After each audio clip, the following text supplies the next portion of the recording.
रानियों को जब पता चला ब्रजवासी आए हैं तो उन्होंने पूछा राधा रानी भी आई हैं? तब किसी ने बताया, बोले हाँ किशोरी जी भी आई हैं। कृष्ण पटरानियों ने अहंकार वश, अपने रूप लावण्य के प्रति अहम वश किशोरी जी के दर्शन की अभिलाषा रखी।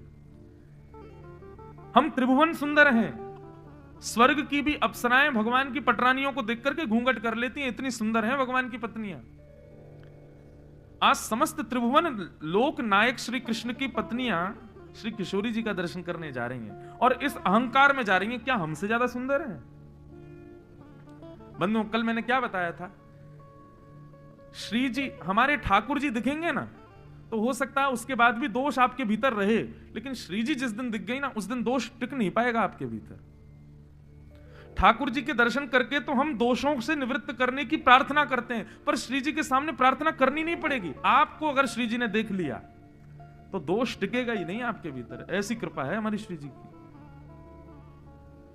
काम, क्रोध, लोभ, ईर्ष्या, द्वेष, अभिनिवेश जो भी हमारे भीतर है, ठाकुर जी के सामने जाओगे तो आपको प्रार्थना करनी पड़ेगी, नाथ हमारा क्रोध कम करो, नाथ हमारा मोह कम करो, हे नाथ हमारे लोभ को आप नष्ट करो। पर श्री जी के सामने जाके आपको कहना नहीं पड़ेगा।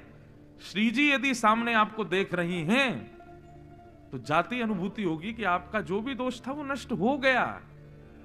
ठाकुर जी से तो करवाना पड़ता है, लेकिन श्री जी तो बिना कहे करती हैं। रुक्मणी आदि पटरानियां सब श्री जी से मिलने के लिए जैसे ही गईं, एक सुंदर शिविर जैसा लगा था, कपड़े का एक टेंट लगा था कुरुक्षेत्र में, जैसे उसमें प्रवेश किया, परम सुंदरी, मृगनयनी, घुंघराले केश, ऐसी अलकावलियां मुखमंडल पर आ रही हैं तो मानो ऐसा लग रहा है कि मानो शरद पूर्णिमा के चंद्रमा के आगे काले काले बादल घूम रहे हों। उस रूप लावण्य का दर्शन करके भगवान की अष्ट पटरानियां मोहित हो गई, बोलना भूल गई कि हमें कुछ कहना है, और आपस में चर्चा करने लगी, सौंदर्य तो इसे कहते हैं, हम किस बात का अभिमान कर, मतलब पहला रूप देखते ही अभिमान नष्ट हो गया कि हम सुंदर हैं, ये अभिमान था उनको। रूप लावण्य का दर्शन करके रुक्मणी आदि पटरानियों ने प्रणाम किया, हे राधिका जी हमारा प्रणाम स्वीकार करें। तब उस परम सुंदरी ने रुक्मणी जी को उठा करके हृदय से लगाया, बोले कि क्षमा करें, पर किशोरी जी की सहचरी हूं मैं, किशोरी जी तो भीतर विराज रही है, ये तो दासियों की कृपा है। यदि श्री जी की दासी देख ले तो अहंकार शून्य हो जाते हैं, श्री जी देख ले तो क्या होगा। अष्ट पटरानियों में से 2 पटरानियों ने तो वहीं हाथ जोड़ दिए, बोले इससे ज्यादा सुंदर हम देख नहीं पाएंगे भीतर, जिनकी दासी इतनी सुंदर है, श्री जी कितनी सुंदर होंगी, हम यही प्रणाम करें। दासी कोई देख के लौट गई वहीं से। 6 पटरानियों ने भीतर प्रवेश किया तो जो सौंदर्य बाहर देखा उससे भी अति गुना ज्यादा सुंदर प्रणाम किया, हे श्री जी हमारे प्रणाम को स्वीकार करो। उस सुंदरी ने भी हृदय से लगाया, बोले नहीं नहीं मैं दासी हूं, श्री जी भीतर विराज रहे हैं। अंत तो गत्वा रुक्मणी ही रह गई, बाकी सब तो बाहर से ही लौट गई दासियों को देख के, बोले हम देख ही नहीं पाएंगे श्री जी को। जैसे तैसे मूर्छा अवस्था रुक्मणी जी को आ रही है, इतना सौंदर्य, इतना सौंदर्य। रुक्मणी जी को लग रहा है सुंदरता की इनकी दासियों की चरण की धूली भी नहीं हूं मैं, श्री जी कैसी होंगी। पर मन में अभिलाषा है द्वारिकाधीश के चित्त में निवास करने वाली श्री जी को एक बार देखूं तो सही। और जब पूर्ण रूपेण अहंकार शून्य हो गई, देहाभिमान शून्य हो गई रुक्मणी, तब मुख्य भवन में प्रवेश किया तो अनंत कोटि उर्वशियों के सौंदर्य को भी लज्जित करने वाली, कोटि कोटि कामनियों को भी लज्जित करने वाली अनंत सुंदरी कन्याएं वहां खड़ी हैं, और उन अनंत सुंदर कन्याओं को भी लज्जित करने वाली परम सुंदरी श्री किशोरी जी मध्य में विराज रही। बोलो वृषभानु दुलारी की जय जय। वर्णन का विषय नहीं है बंधुओं। सोचो, उमड़ घुमड़ के वंशी बजाते हैं ठाकुर जी, कितनी गजगामनी आ जाए, कितनी मृगनैनी आ जाए, ठाकुर जी की वंशी बंद नहीं होती। लेकिन जब देखी वृषभानुजा ही विच उठी हूक, वंशी रह गई हाथ में फिर ना लागी फूंक। ऐसी रह जाए ठाकुर, बजे ही ना है वंशी। इसीलिए हमारे वृंदावन में श्री जी घूंघट में रहती हैं ताकि इनकी वंशी बजे, ताकि ये कृपा बरसावे। क्यों? यदि श्री जी ने अपना घूंघट ऊपर कर लियो ना तो त्रिभुवन नायक श्री कृष्ण भी, वो भी मोहित हो जाते हैं श्री जी के ऊपर। रुक्मणी जी मूर्छित होकर के गिर पड़ी किशोरी जी के चरणों में, देख ही नहीं पाई। किशोरी जी का मधुर स्वरूप अद्भुत है बंधुओं हमारी श्यामा जी। बंधुओं, एक बार मैं अपनी कथा में कह रहा था और एक संत ने मेरी इस बात पर मोहर लगा के सिद्ध कर दिया, आप बिल्कुल सत्य कह रहे हो। मैंने तो मन का भाव कहा था कि हमारे श्याम सुंदर और श्री जी में यदि भेद हो तो कितना भेद है। रुक्मणी जी से किसी ने पूछा कि श्री जी कितनी सुंदर हैं, जो बाकी की पटरानियां भीतर नहीं जा पाई, उन सब ने रुक्मणी जी के बाहर आने के बाद पूछा कि किशोरी जी कितनी सुंदर हैं, ये बताओ। बोले सुनो, हमारे द्वारिकाधीश दिन भर के श्रमित, दिन भर के थके हुए जब रात्रि में आते हैं और आकर के शयन शैया पर लेटते हैं, अपने समस्त आभूषणों को उतार देते हैं, अपने केशों को खोल लेते हैं, घुंघराले केशों को, नेत्रों में थोड़ी थोड़ी नींद भरी होती है, आंखें थोड़ी थोड़ी लाल हो जाती हैं, ऐसे श्याम सुंदर थके हारे जब शयन शैया पर पौड़ते हैं, ऐसे पौड़े हुए श्याम सुंदर का यदि वर्ण कृष्ण से गौर कर दिया जाए तो ऐसा लगेगा मानो श्री जी लेटी हुई। इतनी सुंदर है श्री जी, कोई भेद नहीं बता सकता है, बिल्कुल एकाकार स्वरूप है। जैसे श्याम सुंदर है वैसे ही किशोरी जी हैं, बस ठाकुर जी श्याम वर्ण के हैं और किशोरी जी गौर वर्णा है। तप्त कांचन गौरांगी, सुनने का कहने का विषय नहीं है, श्री जी तो अनुभूति का विषय है।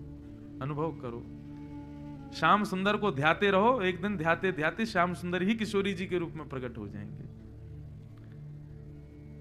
श्री जी को अद्भुत स्वरूप है भैया। हमारी लाडली जू ने सब पर कृपा की और कृपा करके सब पटरानियां किशोरी जी को प्रणाम करके वापस पधारी। आगे बंधुओं भागवत में सुदामा चरित्र सुनाया गया। कृष्णस्यासीत् सखा कश्चित् ब्राह्मणो ब्रह्मवित्तमः विरक्तेन्द्रियार्थेषु प्रशांतात्मा जितेन्द्रियः। कृष्णस्यासीत् सखा कश्चित्, भगवान के एक सखा थे।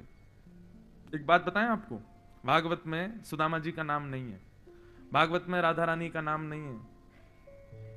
स्पष्ट राधा किशोरी जी के लिए संकेत करके राधा कहीं नहीं लिखा, स्पष्ट सुदामा शब्द कहीं नहीं लिखा हुआ। कई लोग पूछते हैं क्यों नहीं है, कई बड़े विवाद भी हुए, राधा नाम है कि नहीं, आदि आदि सब विवाद। देखो वैष्णव का स्वरूप है, वो विवादों में नहीं पड़ता, निधान में पड़ता है, उसका कोई ना कोई निधान निकालता है। हमारे मन में भाव आता है भाई श्रेष्ठ जन जो होते हैं ना, उनका नाम उच्चारण नहीं किया जाता। शास्त्रों में आज्ञा की गई है गुरु का, पत्नी का, पति का, प्रेमी का, अपना स्पष्ट नाम उच्चारण नहीं करना चाहिए, आयु घटती है। इसीलिए हमारे यहां नियम है, माताएं बहनें पति का नाम नहीं लेती, और पति को भी मां का, अपनी पत्नी का नाम नहीं लेना चाहिए। इसलिए कोई ना कोई संबोधन करके ही बोलते हैं।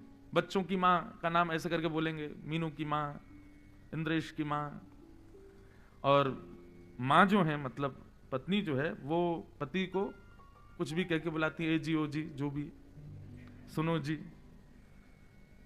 अब आप लोगों को ज्यादा अनुभव होगा कैसे बुलाती हैं, आप ही लोग बुलाती हो।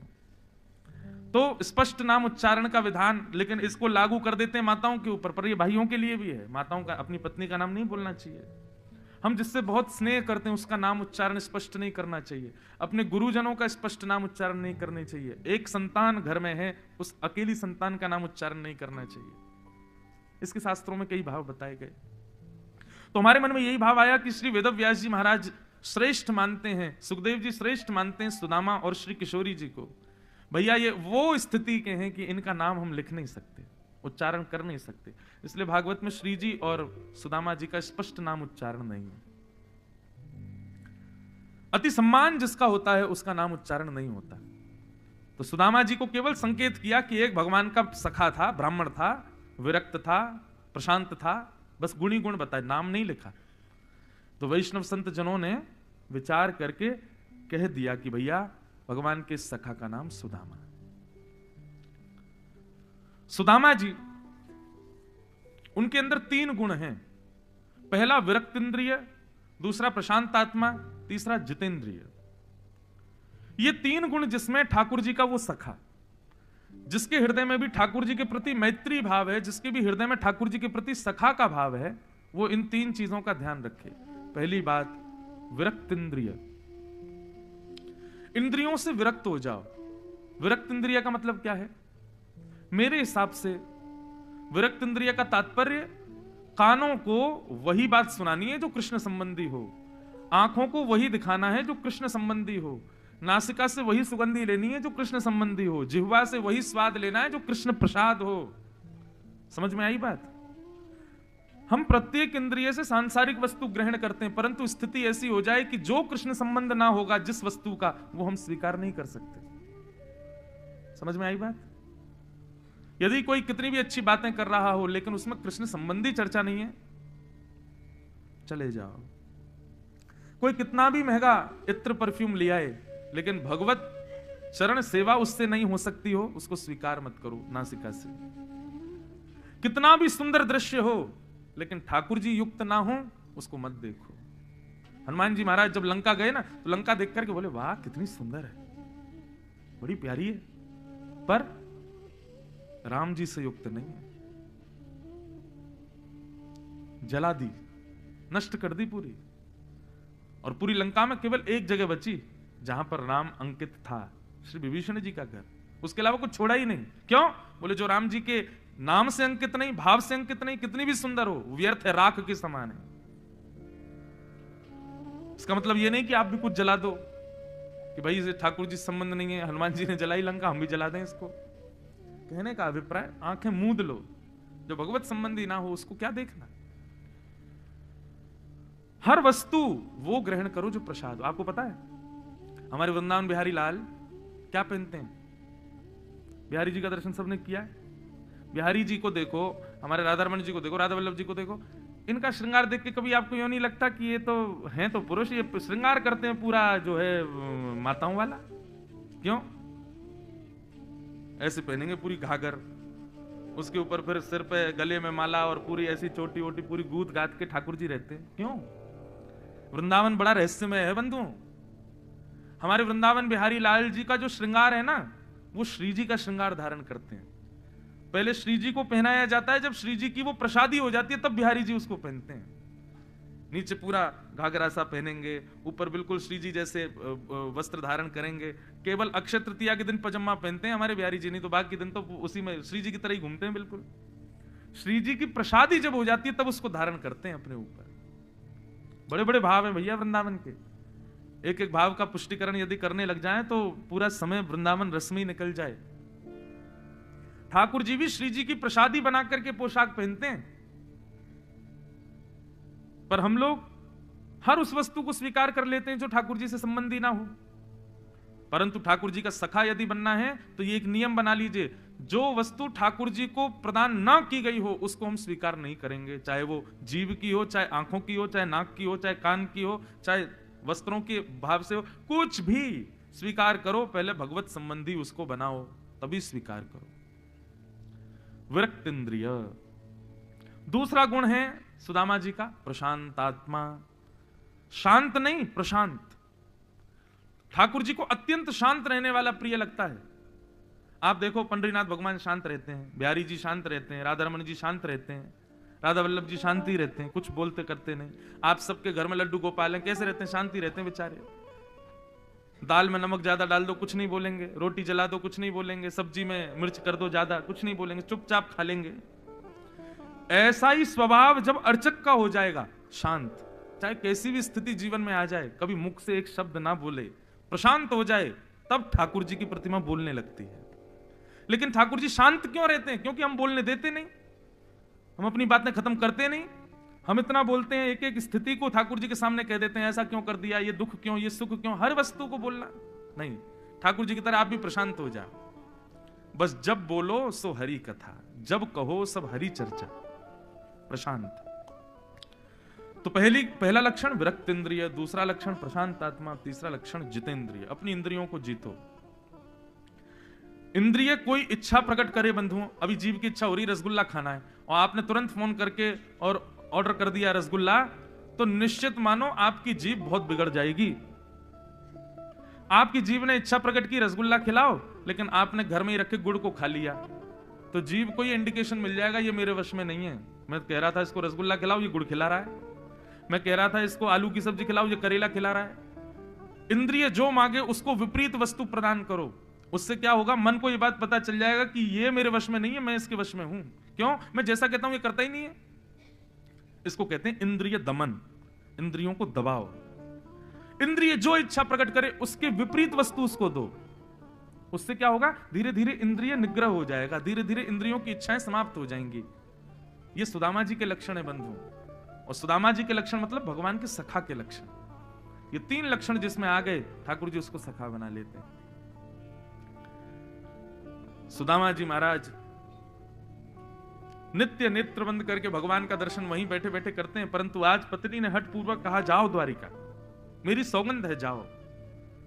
सुदामा जी क्यों नहीं जाते हैं? कहीं मेरी दीनहीन अवस्था देख करके कृष्ण ये ना सोचे कुछ मांगने आया है। और सुशीला सुदामा जी की पत्नी वो इसलिए चाहती है कि इनकी दीनहीन अवस्था देख करके भगवान को लगे तो सही कि भाई ये मेरा मित्र है, कुछ दो इसको। दोनों के स्वभाव अलग है। सुदामा जी अपनी अवस्था दिखाना नहीं चाहते और पत्नी चाहती है कि कृष्ण को इनकी अवस्था दिखे, तब तो हमारा घर चले। बंधुओं, कैसा निष्किंचन प्रेम है सुदामा जी का। हम लोगों कैसे हैं, हमारा एक व्यक्ति से संबंध हो जाता है तो हम दुनिया भर में गाते हैं, इस श्रेष्ठ से हमारा संबंध, इस श्रेष्ठ से हमारा संबंध। लेकिन सुदामा जी कभी उजागर नहीं करते कि कृष्ण मेरा सखा है। क्यों? कृष्ण पे संशय नहीं होगा, लोग मेरे पे संशय नहीं करेंगे, कृष्ण पे करेंगे। बताओ, ऐसा दीनहीन सा सखा है कृष्ण का। इसलिए सुदामा जी द्वारिकाधीश के पास नहीं जाते कि कहीं मेरी अवस्था देख के ये ना सोचे कुछ मांगने आया है। परंतु आज पत्नी ने सौगंध दी, जाओ मिलके आओ। और सुदामा जी गए, जैसे तैसे द्वारिका पहुंचे। द्वारपालों से जाकर के कहा, भगवान हमारा नाम सुदामा है, हम द्वारिकाधीश के बचपन के सखा हैं, केवल उनको देखने आए हैं, मिलने की भी आवश्यकता नहीं, दूर से हमको दिखा दो बस, हम देख करके चले जाएंगे। प्रेम में बंधुओं ज्यादा चाह नहीं होती, और जहां बहुत चाह होती है ना, वहां प्रेम नहीं होता। प्रेम में चाह कम होती है।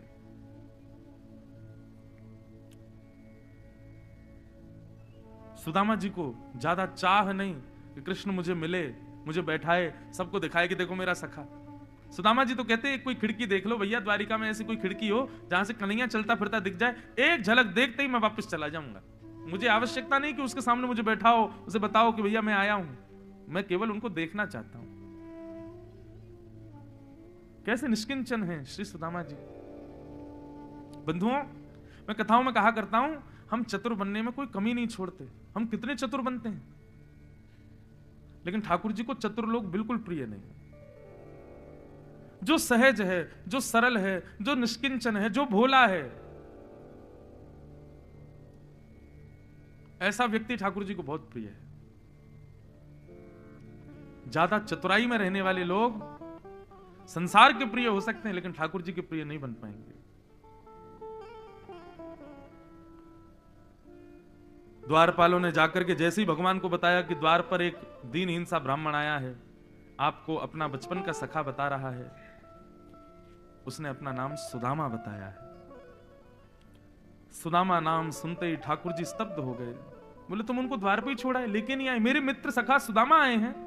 बोले हाँ नाथ, हमने सोचा आप प्रसाद पा रहे हैं इसलिए हम उनको भीतर नहीं लाए। द्वारिकाधीश प्रसाद छोड़ करके भागे। बड़े बड़े राजा द्वार पर खड़े हैं, सबको छोड़ करके भागे। सबको तिरस्कार करते हुए, सबको त्यागते हुए द्वारिकाधीश दौड़े। मुख्य द्वार पर खड़े हुए सुदामा जी को जाकर के अपने अंक में भर लिया। और द्वारिकाधीश सुदामा जैसे भावों से युक्त वैष्णव जब आता है, ठाकुर जी फिर विचार नहीं करते। मैंने कल भी कहा बंधुओं, ठाकुर जी अपने नियम कायदे दायरे सब तोड़ देते हैं। प्रेम तो हो, प्रेम तो दिखाए कोई, सब तोड़ने को तैयार। वो बैठे ही इसीलिए नियमों में कि तोड़ के दिखाओ, तोड़वा के दिखाओ हमारे नियम। हमें तो 2-4 बार अनुभव हुआ, ठाकुर जी खूब अपने लाल जी के तो हम खूब तोड़वाते हैं, लेकिन अपने लाल जी के तोड़वाने से क्या फायदा, अपने ही घर के हैं। कोई बाहर के हमारे लिए तोड़ा तो हम जाने। एक मुझे कई सारे हैं, लेकिन एक आध स्मृति में हैं। द्वारिका की बात है, श्री द्वारिकाधीश के सन्मुख में 3-4 बार पद सेवा कर चुका हूं। सन्मुख बैठ के पूरे साजवाज के संग खूब पद सुनाए द्वारिकाधीश को। तो एक बार रात्रि में हम सब बैठे थे, द्वारिकाधीश को पद सुना रहे थे। तो मुझे पुजारी जी ने बताया आप 2-3 पद गाएंगे, उसके बाद पर्दा आ जाएगा। 15-20 करीब 40 मिनट में ठाकुर जी का श्रृंगार बढ़ाया जाएगा, शयन का श्रृंगार धारण कराया जाएगा, और फिर 1-2 पद और सुनाइएगा, फिर पद की सेवा विश्राम। मैंने कहा ठीक है। अब जैसे ही वहां पद गाने प्रारंभ हुए महाराज, गाते गाते हम भी इतने आनंद में, पुजारी जी भी, पूरा परिवार इतने आनंद में कि ठाकुर जी के शयन का ही समय हो गया और ठाकुर जी पूर्ण श्रृंगार में ही बैठे थे। 2-3 पद होने के बाद मैंने कहा हाँ भैया अब मैं थोड़ी देर इंतजार करूं, आप श्रृंगार बढ़ाओ। समय देखा, बोले अरे ठाकुर जी के तो शयन का समय हो गया, अब श्रृंगार बढ़ाएंगे तब तक तो 11 बज जाएंगे। तो बोले कि कितने वर्षों में, कितने वर्ष बाद श्री द्वारिकाधीश जी की पूर्ण श्रृंगार में शयन आरती हुई। जहां द्वारिकाधीश सारा श्रृंगार बढ़ा करके सेवा में शयन में जाते हैं, उस दिन पूर्ण श्रृंगार में ठाकुर जी शयन में गए। तो एक नियम टूटा। तो मन में बड़ा विचलित हो रहा था मैंने कि बताओ मेरी वजह से आज ठाकुर जी श्रृंगार में सोएंगे, रात भर उनको कष्ट होगा। पर तभी मन समझाया अपने आप को। मैंने कहा पुजारी जी बाकी दिन आप श्रृंगार बढ़ा देते हैं, तब ठाकुर जी को शयन कराते हैं, तो मतलब रोज ठाकुर जी शयन करते हैं, परंतु आज ब्रजवासी ने आके वाणी की सेवा करी और ठाकुर जी पूर्ण श्रृंगार में शयन करने जा रहे हैं, तो इसका मतलब आज शयन में नहीं जा रहे हैं। ये पूर्ण श्रृंगार करके आज किशोरी जी और समस्त गोपांगनाओं के साथ रास बिहार में जा रहे हैं, इसीलिए पूर्ण श्रृंगार में शयन हो रहा है। ये मुकुट आदि धारण करके शयन में नहीं जा रहे, ये तो आज रास में जा रहे हैं। आप भले ही कपाट बंद कर दो, द्वारिकाधीश आज रुकेंगे ही नहीं। अब तो ब्रजवासी ने आगे 2-4 पद ऐसे सुना दिए, अब ये टिके ही नहीं पाएंगे। इसलिए आज ना तो आपको याद रहा ना मुझे याद रहा, सब भूल गए समय, और ठाकुर जी का श्रृंगार नहीं बढ़ा। अब ये जरूर रास बिहार में जाने वाले हैं, उसी की तैयारी में है, इसीलिए श्रृंगार में शयन कर रहे हैं। तो कितनी बार ये नियम टूटते हैं। ठाकुर जी कब तोड़ते हैं नियम? जब कोई प्रेमी अपना प्रेम प्रस्तुत करे, तोड़ते हैं ठाकुर जी नियम। भगवान दौड़ करके गए, सुदामा जी का स्वागत किया। देख सुदामा की दीन दशा, करुणा करके करुणा निधि रोए।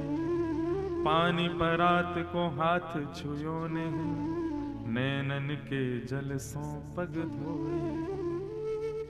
सुदामा जी के चरणों को देख करके ठाकुर जी को इतनी करुणा हुई कि नेत्रों से अश्रुपात होने लगा, और उसी अश्रुबिंदु के जल से ठाकुर जी ने सुदामा जी के चरण धोए।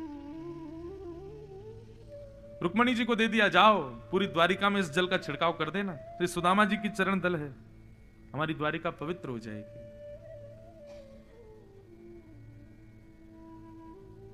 बंधुओं, कोई व्यक्ति आइडल ढूंढ रहा हो ना, इन्हीं को बनाओ। इन जैसे गुण, इन जैसा स्वभाव, इन जैसे विचारधारा किसी की नहीं हो सकती। हम संसार के लोगों को क्या आइडल मानते हैं अपना? कभी श्री कृष्ण के संपूर्ण भाव को देखो, उनका स्वभाव, उनका गुण, उनका प्रभाव, हर वस्तु उठा के देख लो, हर स्थिति में वो पूर्ण आइडल बनने योग्य हैं। एक हम यदि ठाकुर जी के गुणों को देख करके वो गुण अपने अंदर लाना प्रारंभ कर देना। मैं एक जगह जगन्नाथपुरी में कह रहा था कथा में कि भाई हम लोगों का स्वभाव कैसा है, हमें जो प्रिय नहीं लगता ऐसा कोई व्यवहार करे तो हम उससे बातचीत करना बंद कर देते हैं, उससे मिलना बंद कर देते हैं, उससे राम नाम शाम शाम भी बंद कर देते हैं। लेकिन हम सारी वो काम करते हैं जो ठाकुर जी को प्रिय नहीं है, फिर भी अपना मंदिर खोल के बैठे रहते हैं, कभी रोकते नहीं, कभी आने से हमको कभी मना करते नहीं। कभी ऐसा नहीं होता कि हम मंदिर जा रहे हो और कोई ऐसी घटना हो जाए हम जा ही ना पाए, फिर भी द्वार खोल के बैठे रहते हैं। कितने दयालु, कितने करुणामय। हम कामी, क्रोधी, लोभी, मोही, द्वेष, ईर्षा सब कुछ हमारे भीतर है। हम मंदिर भी जाते हैं तो बाहर 4 लोगों का दिल दुखा के ही आए हैं, ठाकुर जी को वो प्रिय नहीं, फिर भी ठाकुर जी हमसे मिलने के लिए बैठे रहते हैं, कभी अपने द्वार बंद नहीं करते। कैसा स्वभाव है ठाकुर जी का, और हम लोग बिल्कुल विपरीत।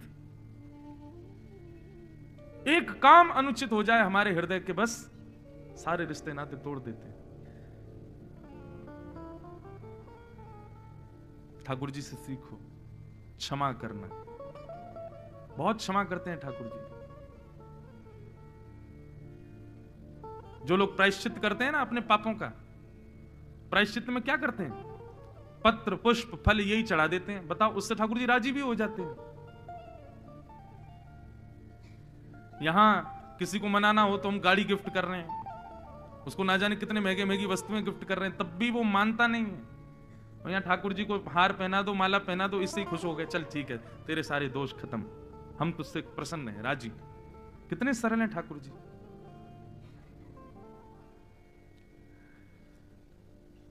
तो जीवन में यदि गुण लाने हैं ना, तो श्री कृष्ण जैसे लाओ। सुदामा जी ऊपर सिंहासन पर बैठे हैं और नीचे आसन पर श्री कृष्ण बैठे हैं और चर्चा कर रहे हैं दोनों। अपने बाल्यकाल का स्मरण करने लगे। सुदामा जी ने, ठाकुर जी ने सुदामा जी से पूछा, सुदामा जी ब्याह हो गया आपका? बोले हाँ हो गया। बाल बच्चे? बोले वो भी हो गए। ठाकुर जी बोले हमको तो नहीं बुलाया आपने। बोले अब लाला, हमारे ब्याह में दुल्हा दुल्हन के पावे के लाए तो प्रसाद बच्चों ना, बराती ने कैसे पवाते। और लाला तू अकेलो तो आतो ना, द्वारिका की कितनी सेना तेरे संग आती, हम तो वही में ही लुट जाते, हमारे हमने तो को नहीं बुलाया। लाला हमारी छोड़, तू बताते ना ब्याह कर लियो। ठाकुर जी बोले बात बदलो, कोई और बात करो। नहीं नहीं लाला बता ना, तेरा ब्याह है को? ठाकुर जी बोले हाँ हो गया। कहाँ है भाभी, कहाँ है? बोले बात बदलो, कोई और बात करो। ये भाभी भाभी से मिलने का क्रम क्या? बोले नहीं नहीं हम आए हैं द्वारिका, हमारी बहू तो घर पे है, तेरी तो यही होगी, बता कहाँ है भाभी, कौन सी है? अब वहां तो इतनी सुंदर सुंदर सब खड़ी, हाथों में पात्र लिए। सुदामा जी को लगा द्वारिकाधीश है, कहीं उनकी सहचरी सखी ना हो कोई। भगवान बोले मिलना है भाभी से? बोले हाँ मिलना है। बोले रुको बुलाते हैं। ठाकुर जी ने इशारा किया, आओ भाई सब लोग। लाइन लग गई लंबी। सुदामा जी बोले अड़ोस पड़ोस की आ गई होंगी। कई बार महात्मा आ जाते हैं तो पूरी कॉलोनी आ जाती है दर्शन करने। मैं रुक्मणी प्रणाम, देवी चरसो भाग्यवती रहो। मैं जामवती प्रणाम, देवी चरसो भाग्यवती रहो। मैं सत्यभामा, मैं कालिंदी, मैं मित्रविंदा, सब प्रणाम कर करके जा रही हैं सुदामा जी को। ठाकुर जी कोने बैठे बैठे देख रहे हैं सुदामा जी को। सुदामा जी देख करके बड़े प्रसन्न हो रहे हैं। बोले लाला चल बढ़िया, आज तो खूब प्रणाम है रही है। 200-300 पत्नियां प्रणाम कर गई। सुदामा जी के तो हाथ पांव थक गए, पसीने आने लगे। सुदामा जी बोले लाला कितनी और हैं? बोले 16,108। ये सब अपनी है? भगवान बोले हम पहले ही मना कर रहे थे भाभी से मिलने की मत कहो, सब अपनी है। बोले लाला हमने तो एक ब्याह कियो, तो को नाए बुलायो तो तू इतना नाराज है रो, और तेने इतने ब्याह किए एक में ही बुला ले तो हमें। 16,108 ब्याह में कोई एक में आ जाते हम। ठाकुर जी बोले इतने में, कितने ब्याह में तो मैं खुद भी ना गए हो, मेरे बिना ही ब्याह है गो, कितने ब्याह में तो दूल्हो भी ना हो। सुदामा जी बोले लाला भैया पत्रो दुबरो सो मेरो शरीर है, मेरी हड्डी ने गिन ले गो भैया, इतना कमजोर आदमी हूं मैं 200-300 में थक गऊ। 16,108 प्रणाम करके जाएंगे तो लाला मेरी तो हालत बहुत खराब हो जाएगी। एक काम कर, पत्नी 16,108 में पति तो एक ही है। बोले हाँ पति हम ही है। तो एक काम कर लाला तू मोको प्रणाम कर, मैं तू को आशीर्वाद दे दूं, वही से ये सबरी आनंदित हो जाएंगी। और बंधुओं द्वारिकाधीश दंडवत प्रणाम कर रहे हैं और सुदामा जी उनको आशीर्वाद दे रहे हैं। सब पत्नियों की ओर से पति प्रणाम कर रहा है। कैसा दृश्य रहा होगा। दीनहीन से श्री सुदामा जी बैठे हैं द्वारिका के सिंहासन पर। अक्रूर जी आदि सब लोग चमड़ उड़ा रहे हैं। उग्रसेन द्वारिका के राजा पंखा जल रहे हैं सुदामा जी को। लक्ष्मी आदि सब देवियां लाइन से खड़ी हैं हाथ जोड़ करके। और जगत नियंता जगदाधार तीनों लोगों को अपनी भ्रगुटी पर रखने वाला दंडवत प्रणाम कर रहा है सुदामा जी को। कैसा दृश्य रहा होगा। रोमांचित हो जाता है मन ठाकुर जी की लीला सुन करके, कह करके।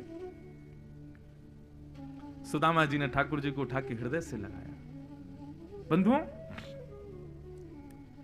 हम सबकी अभिलाषा होती है धनवान बनना है, हम सबकी अभिलाषा होती है ऐश्वर्यवान बनना है, हम सबकी अभिलाषा होती है अपना नाम वैभव ऐश्वर्य यश इतना फैला देना है।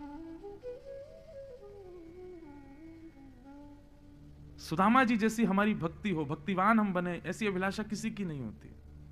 जिससे ठाकुर जी रीझ हैं ऐसी अभिलाषा किसी की नहीं होती। ऐसी गाड़ी लाऊंगा पूरी कॉलोनी देखे, ऐसा घर बनाऊंगा सारे रिश्तेदार वाह करें, ऐसी पत्नी लाऊंगा सब रिश्तेदार कहें भैया कौन से नक्षत्रों में कुंडली बनवाई थी, इतनी बढ़िया पत्नी। ऐसे स्कूल में बालकों को पढ़ाऊंगा सबके बालक कहें कि भैया हमको भी इनके जैसा बनना है। पर कभी ये भाव क्यों नहीं आता कि हम ऐसी भक्ति करें कि कभी सुदामा सूरदास मीराबाई आदि ये सब भी प्रसन्न हो जाए, वाह तेरी भक्ति बहुत जोर की भैया। हमारे अंदर ऐसी भावना ही नहीं आती।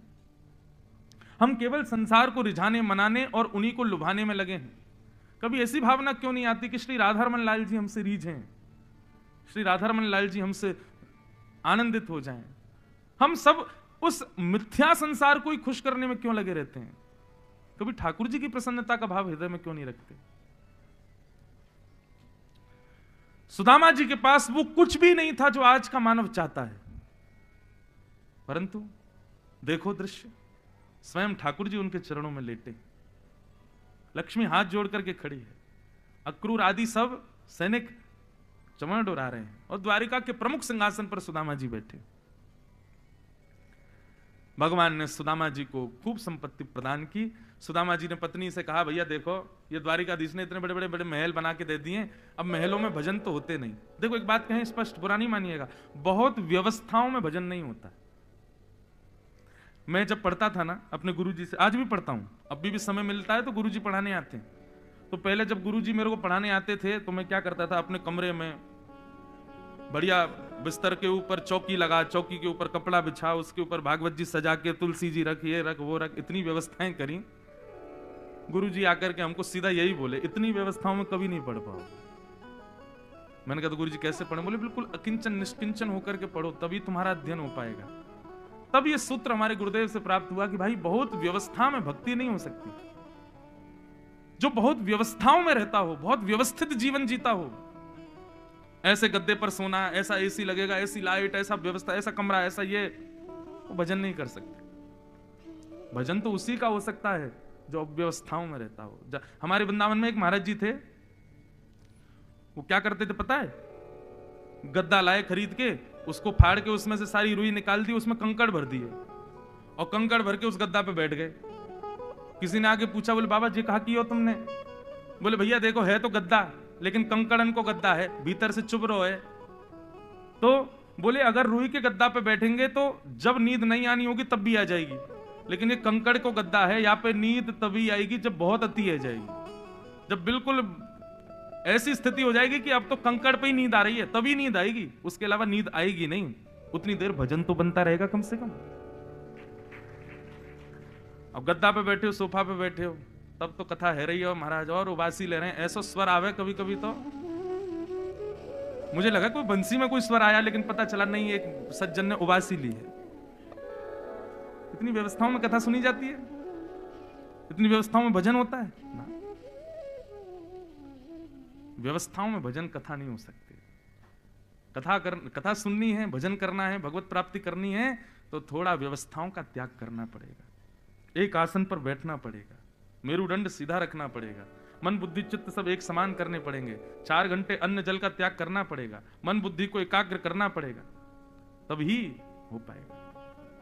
बहुत व्यवस्थाओं में भजन नहीं होता। सुदामा जी बोले भैया महलों में भजन नहीं होते, सुशीला अब तुम ही रहो इन महलों में।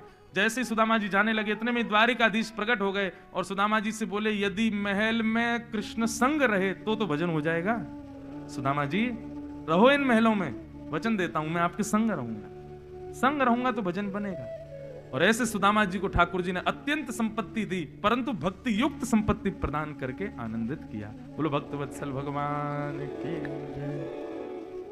तो भगवत संबंधी संपत्ति मिले, भगवत संबंधी व्यवस्थाएं मिले, वो आनंददायी है। उसके विपरीत यदि मिले तो वो भजन नहीं करने देंगे।